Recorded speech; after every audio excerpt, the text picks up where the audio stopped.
what's up? Welcome into your Daily Buckeye Blitz for a Wednesday. It's the hump day, May or June. Jesus. Sorry. It's moving day in my house. Yeah. Everything is packed up, waiting for the movers, come and pick up my shit, deliver my shit so I can unpack it again. It's my favorite process ever. Anyways, June 12th, 2024. Thank you for joining me.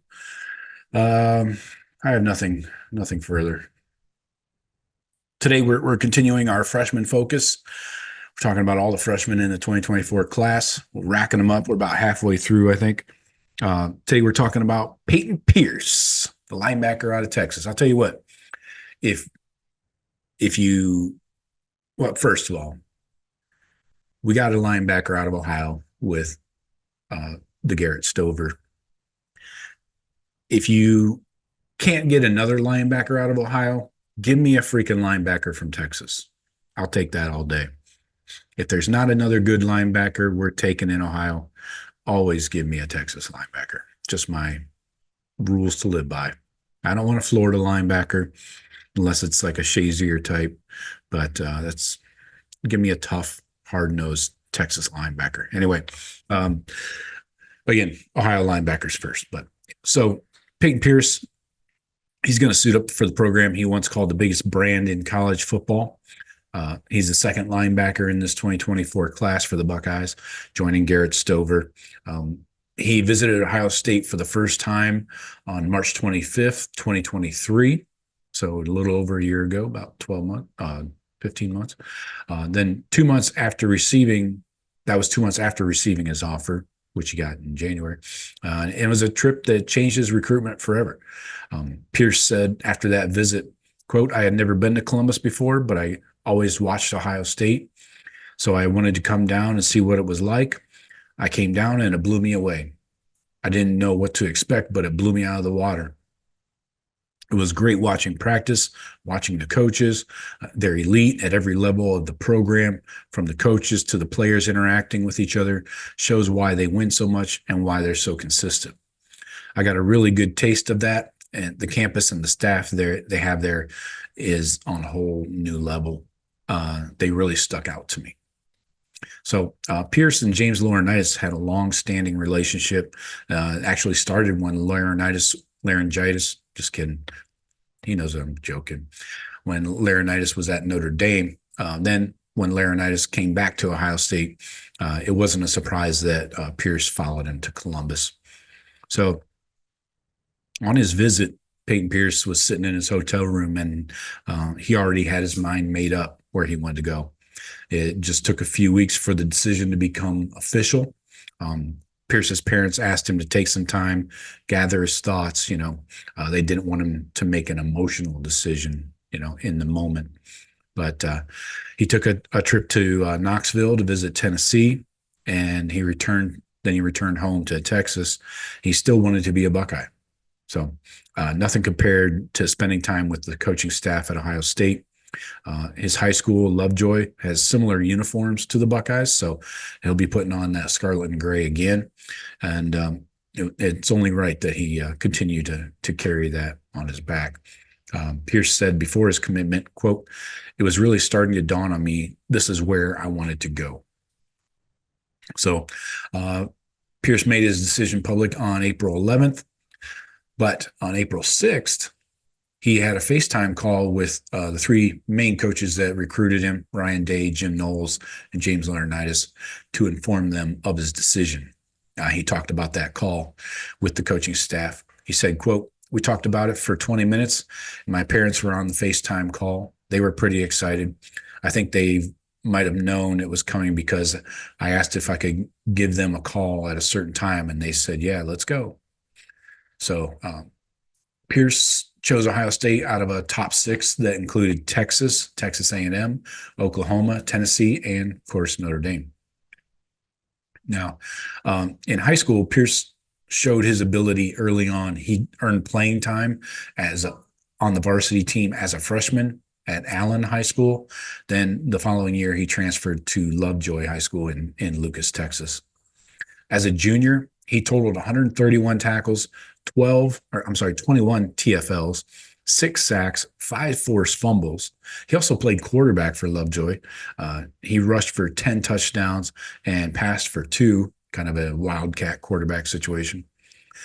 And then as a senior, Pierce had one of the best seasons in the country as a high school linebacker, racked up 181 tackles, 40 TFLs, 40, 8 sacks, 4 forced fumbles, 4 pass breakups, 2 block kicks, and a partridge in a pear tree. He also scored 11 touchdowns on offense in 14 games. Guy's a one-man wrecking crew. Pierce was one of 5 high school finalists for the Butkus Award. Sammy Brown, remember Sammy Brown with this awesome blonde man perm? He actually won the award, but Pierce talked about being a finalist for the award. Quote, "It was awesome. You dream about being a Butkus finalist and award winner. I grew up paying attention to it every year to see who gets it, because the guy who gets it becomes a great NFL player. It's an honor, and it shows that working hard can get you far. I'm super grateful for it, and now the goal is to get it in college." So the immediate impact for Payton is going to be a little bit on hold here. We have Cody Simon, Sonny Styles, CJ Hicks, Gabe Powers.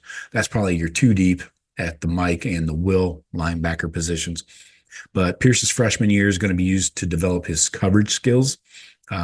He was a great run stopper and made plays in the backfield in high school, but he still needs some time to develop into that all-around big-time linebacker. Pierce is hungry to play early and often when he gets the opportunity. He said, quote, "I feel like I have a chance to play early if I do what I'm supposed to and I have confidence in myself. Obviously, I'm going to go in there, be the best I can be, and I know the coaches will help me do that. I'm super grateful to do this. Not a lot of people get to say they got to play at The Ohio State University, so it's pretty special." Yep, perspective is good perspective right there. As an early enrollee, Pierce is going to be leaning on upperclassmen like Cody Simon to learn the ropes. He missed spring practice due to an ankle injury. Obviously didn't play in the spring game. He said back in March that he expected to be cleared in time for summer workouts, so he should be in action right now. So long term, like a lot of positions on this 2024 Buckeye roster, the 2 deep is filled with upperclassmen. Simon will be out of eligibility in 2025, so he'll be off to the NFL. And it's possible Sonny Styles or CJ Hicks, or both, could declare for the draft in 2025. I would say maybe one of them, just my opinion. But Pierce will have to compete for playing time with Powers, Stover, and Arvell Reese. His size and playmaking ability will make him one of the candidates to replace Cody Simon at the Mike next year. And with Garrett Stover's strong coverage ability, Pierce's ability as a run stopper, they make a perfect pair in the middle of Ohio State's defense when the time comes. Now, a player comparison would be maybe Joshua Perry. Perry became a starting linebacker for Ohio State as a sophomore. He had 62 tackles, 2 TFLs, and a sack that year. In his final 2 years as a Buckeye, he racked up 229 tackles, 16 TFLs, 6.5 sacks, a forced fumble, and 6 passes batted down in 27 games. Also, national champion. After his development at Ohio State, Joshua Perry became a 4th-round pick in the 2016 NFL Draft.